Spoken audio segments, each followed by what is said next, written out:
Hi guys, we're back for another lesson, 6.5, using successive differences. So the first thing on here is a do now, which says, considering this end behavior, which polynomial would have that end behavior? So pause the video and try this one.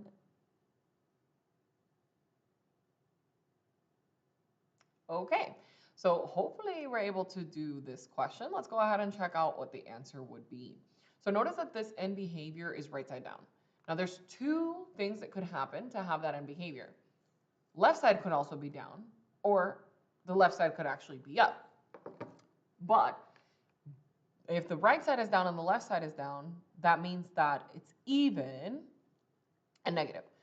If the right side is down and the left side is up, then it means it's odd and negative. So it can be even or odd, but it definitely has to be negative if the right side is down. So I'm looking for polynomials that after I simplify them, the leading term has a negative coefficient. Now, all of these are simplified except the middle one. And if I simplify that one by distributing the negative, then my leading term is 2x to the power 5. So that coefficient is actually positive. So that's not one of my answers. The leading term on the first one would be the one that's highlighted right here, which has a negative coefficient. So that's an answer. The second one, this is the leading term, coefficient positive. Nope. The fourth one is the leading term is this term right here, which coefficient is negative. That's an answer. And then the last one, the leading term would be this one right here, highlighted. The front number is coefficient positive, so not an answer. Okay, the lesson for successive differences is very simple. So for understanding given polynomial functions, what we can do is find what are called successive differences between the output values. You can also determine the degree of the polynomial that it generates based on the data from the table. So all that successive differences are how many times do you have to do the difference in order to get the same difference. So take a look at this first example, right? We have here f of x, and when we go from 2 to 9, the difference is a positive 2. When we go from 9 to 11, the difference, 11 minus 9, is also a positive 2. When we go from 11 to 13, the difference is also a positive 2.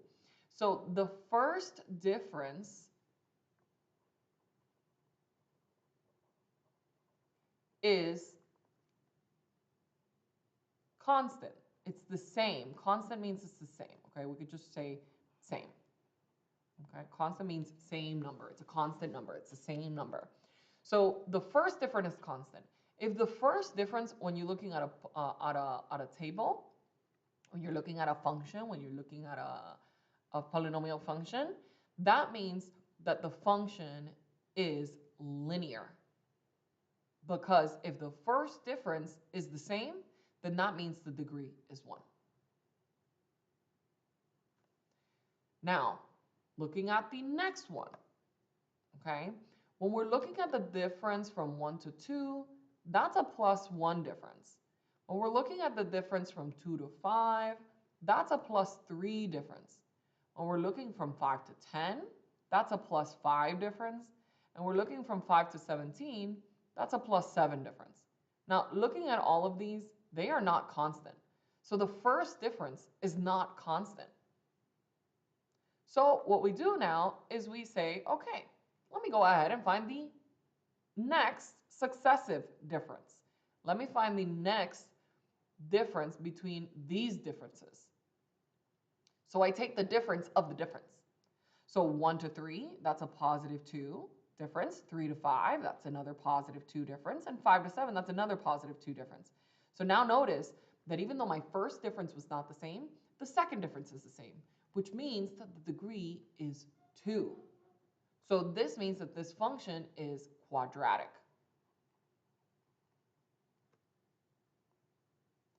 Now, what if the first difference is not the same and the second difference is not the same? So let's go ahead and do the first difference on this one.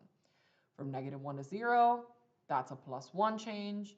From 0 to 1, that's a +1 change. Oh, so it looks like the first one is the same. Oh, nope, look, from 1 to 8, that's a +7 change. From 8 to 27, that's a +19 change. From 27 to 64, I'm going to use a little bit of a calculator to cheat here a little bit. Let me do the difference. Now, when I'm doing the difference of these two, I want to make sure that I'm doing like 64 minus 27, because that'll tell me what I do to 27 to get to 64. So I would have to add 37 to 27 to get to 64. And I would have to add 125 minus 64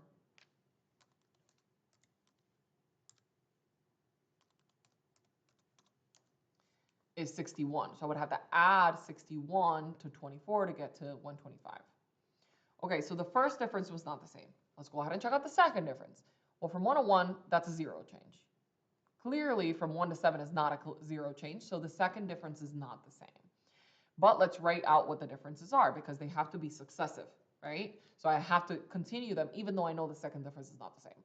1 to 7, that's a +6 change. 7 to 19, that's a +12 change. 37 minus 19,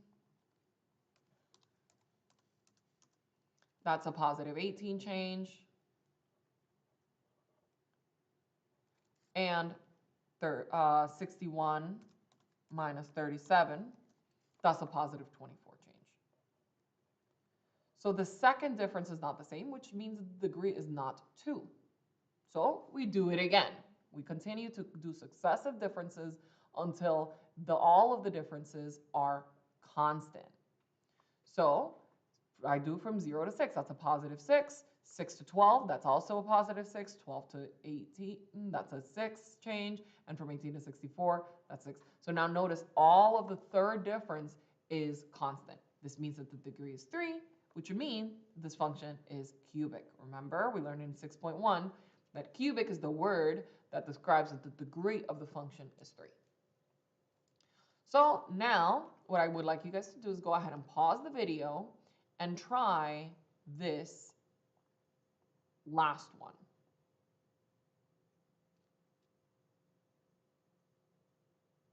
Okay, hopefully you got a chance to try that, okay?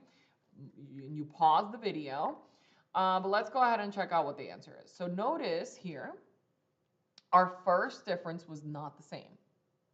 Our second difference was not the same. Our third difference was not the same. And when we did the fourth and final difference, that was the same, which means that the degree is 4, which the word for degree 4 is that it is quartic. All right, so that is successive differences. As a final practice, go ahead and pause the video and do both try it number 1 and beat the test number 1. Okie dokie. So hopefully you pause the video and let's go ahead and see what these answers are. So number 1, the degree of the polynomial is cubic. Notice the third difference is all the same. And on number 1, beat the test, they're asking me about a bunch of like key features with the leading term and constant or not. So let's go through all of them. Now, in order to determine any of these statements, I do need to simplify my function. So when I distribute -3x, I get 4x squared minus 6x to the power of 4 plus 3x. So the first question, or the first statement, is saying that it is a quartic. The leading term, right, the highest power is 4. So the leading term is -6x to the power of 4. So this tells me that the power, the degree, the highest power is 4, the degree is 4, which is quartic. Then the next part is about end behavior. And with that same leading term, the power is even, the coefficient is negative, excuse me. So this is even and negative, which means both ends are facing down. The second statement is saying as x approaches positive infinity, it's writing it out in words rather than in the math notation. So as x approaches positive infinity, f of x approaches positive infinity, which would mean that it's going up, but it's not. It's even negative, which means both ends are down. They're both going to negative infinity. So the second statement is incorrect, but the third statement is correct. Then the fourth statement says that the leading term is 4x squared. No, that's just the first one if you simplify and you don't put it in standard form. The leading term is the one with the highest power, which is negative 6x to the power 4. And then lastly, the table that represents the function would have third differences that are constant. Now, in order for it to have third differences that are constant, that would mean that the degree would have to be 3, but the degree is 4. So that is an incorrect statement. And that's it.